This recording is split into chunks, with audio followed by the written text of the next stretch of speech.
Everybody, my name is Pearl. Welcome back to Grace's Journey and God's Faithfulness. If you are new here, thank you so much for visiting. Please subscribe, like, share, and comment. Today we are going to talk about Gracie's PICC line and the blood clot that she got. The journey continues. So whilst Gracie was in hospital, she was getting poked a lot. Every single day, Grace was getting poked. Blood drawn to do this, to do that, line here and line there. There was always a reason for her to get poked. Gracie was very, very tiny when she was born, and her veins were so small. But because they were poking her so much, they just couldn't find her veins anymore. Eventually, they put a line in her crotch, and she got a blood clot because of the line that they put there, and it wasn't working, and they couldn't find her vein. Even with ultrasound, it was very, very difficult for them to get a vein. Sometimes they would not even get it with ultrasound. Sometimes when they got a vein, when they were trying to poke, the vein would jump. It wouldn't stay. And they decided to put a PICC line for her, and they asked for permission. I said okay, because Gracie getting poked day after day after day, and that could cause a lot of problems. So I said yes, and they arranged it, and they sent her to IG to get a PICC line in. The PICC line was inserted in her right arm, in a vein in her right arm, and they had to tape it. And this line, we had to be very, very careful that we did not do anything for that line to come out, and that line did not come out on its own. So this line was guarded so well. Her having that PICC line in her arm, they did not have to poke her as many times as they used to. So with this one PICC line, it had different parts. It had many parts. They used to put her meds in there, and whatever else they needed to put in there, they used to put it in there. That PICC line had different ports. It had many ports where they would just attach the lines, and then everything would go in through that. And they had to make sure they kept it flowing well. So they had to make sure that this PICC line did not get blocked, and make sure that it didn't come out. So dressing Gracie was kind of difficult because we could not put anything on this arm. It had to be one sleeve. We had to find creative ways to dress Grace and creative ways to do things for Grace. Some of the clothes that I bought Gracie, I used to look for clothes with the sleeves very short, and what I would do is I would cut the top and put buttons, or maybe cut the top and tie it. And when we put the onesie on her, we had to put the onesie on her like leave the right arm out, and then just put the onesie on her, making sure that we did not do anything to cause any kind of trouble with the PICC line. Because of all these pokes, she got thrombosis. I wasn't really happy about it, because your child is there and your child is fine, and then for your child to develop a blood clot as a result of being poked so many times. She got a blood clot, and a blood clot could mean many things. A lot of things could have happened. It could have moved. It could have gone to a heart. Just imagine you have a blood clot. The worries you have. I wasn't happy about it, but what can you do? It's done. What's done is done. But I also knew that God was able, and I depended on Him to protect Grace with that blood clot. That it wouldn't move. It wouldn't go somewhere and cause damage in her body. And that didn't happen, thank God. But the thing I was happy about is she got the PICC line, and she didn't have to get poked so many times. And that was a huge relief for her and for me as well. When I watched Grace, I did not look at her shortcomings. I did not look at what if, the only thing I looked at was, Grace, you are going to be okay by God's grace. You are going to beat this.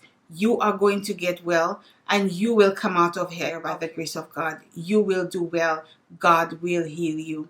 That's what I was thinking of. Thank God for the strength that He gave us. Thank God for the wisdom. Thank God for discernment. Thank God for all of these things. Thank Him for protection that is stuck with us. He did not leave us. He did not forsake us. He stayed with us as He promised. And I remember whilst Gracie was in the hospital. I just kept reading the Bible. I just kept singing. And I was thinking about it during the week. And the Bible saying everything, give God praise. In the good, in the bad, in the ugly, give God praise. And I did that, not even realizing what I was doing. I was worshiping God. I was giving God praise. Through it all, I was just worshiping God and giving Him praise. Was it hard? Yes.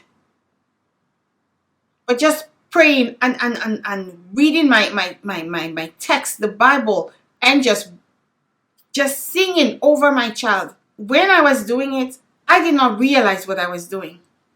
But as I am telling the story and I'm thinking back, it just blows my mind. Through all these things we were going through, I was just worshiping God. And I praise God for that. And I praise God for opening my eyes, my mind to see that. And I just want to encourage somebody today. No matter what you're going through, give God praise. You might not feel like it. You might not want to do it. But give God praise. You will not regret it. Give Him the praise. Give Him the glory. Worship Him. Sing. When things feel like everything is falling apart, sing. Praise God. Even if you're doing it with tears in your eyes, do it anyways. You will be blessed. As a mom of a trisomy 18 baby, we've gone through a lot. And society doesn't make it easy for us. I remember asking around, does anybody know of a child that has trisomy 18? And the answer was no. Ask the doctors. No, none of them survived. But I wasn't alone because my God was with me. Going through this, my God is still with me. So those of you who are going through it and feel alone, maybe you don't even know a parent, another child, another family, you are not alone. The trisomy 18 community is far in between. But I'm praying one day that the community is going to be closer. We're going to be able to engage more with each other. Our kids will be able to have friends and know that there is somebody else like me. I'm not the only one. I have seen another child like me. These children, they are compatible with life. In as much as they will tell you you're not compatible with life, they will not have a good life. They will live in a vegetative state. Every child is different. Every situation is different.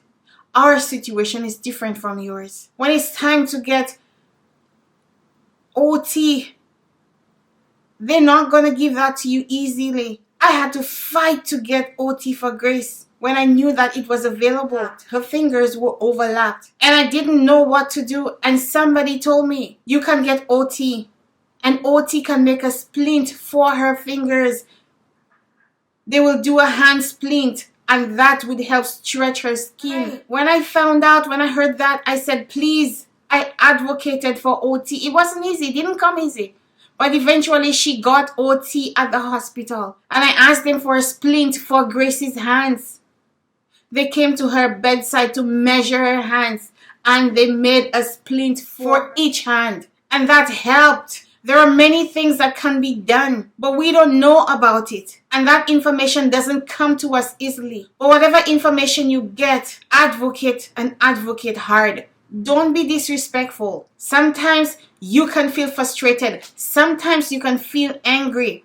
But do not let your right turn against you. Advocate in a smart way. Advocate in a respectful way. If you have spoken out of anger, and when you've calmed down, you realize the way I spoke to that person was not right. Even if what I was saying was right.